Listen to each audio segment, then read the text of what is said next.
Thank you, Mr. Chair. I had other questions, but just following up on what Senator Beam was asking, I have more questions. So perhaps I will stay on this course.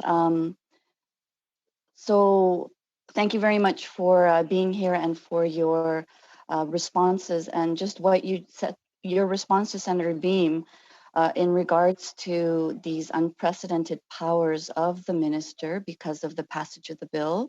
You said, maybe he has used these powers. You don't know yet, that we need to make sure we have like very good disclosure mechanisms.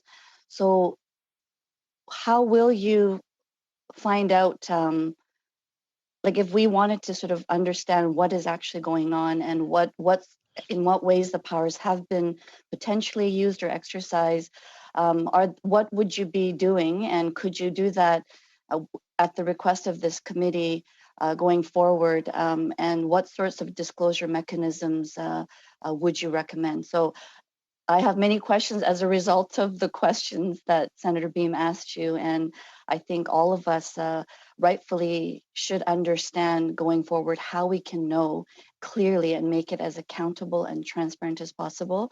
And I'm in British Columbia, and recently we had a situation where WorkSafe BC had quite a surplus in the billions, and when the minister was asked, could that surplus be used to support employers with bringing employees back to the workplace, purchasing of PPEs. And the minister's response was that, this surplus is gone, that it was lost in the stock market. I mean, we're going to be investigating further, but these are very unprecedented times. So this is what we're listening to in BC, and for me and to all those that are watching and to all Canadians, disclosure is absolutely critical. So would you answer further to maybe what I said in response to the original question from Senator Beam, and talk a bit about the disclosure mechanisms that we have at our disposal, or your disposal as well? Thank you, Senator.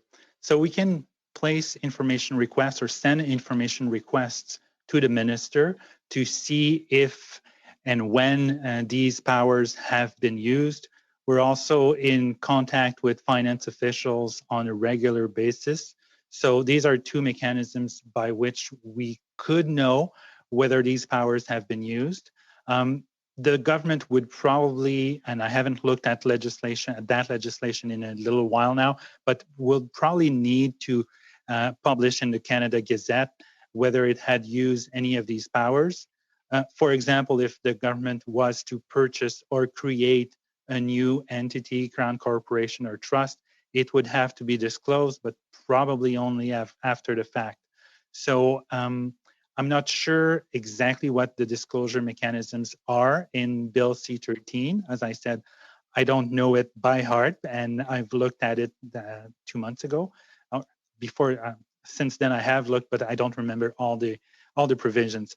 But overall, I'd say C-13 is really concerning to me, and I know it's concerning to several parliamentarians because of the sweeping powers it gives to the executive branch, so cabinet, and in some instances to individual ministers without them even needing to check in or get the consent of the prime minister or their colleagues. So sweeping broad powers in C-13.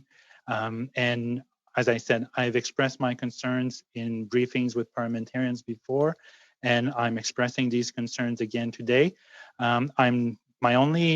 My expectation is that the government will be very transparent if and when it uses these powers. So, Chair, may I ask one more question, or do you need to move on? We need, because of time, Senator Martin, to move on. Yes, I will put it in writing then. If we could put it in writing.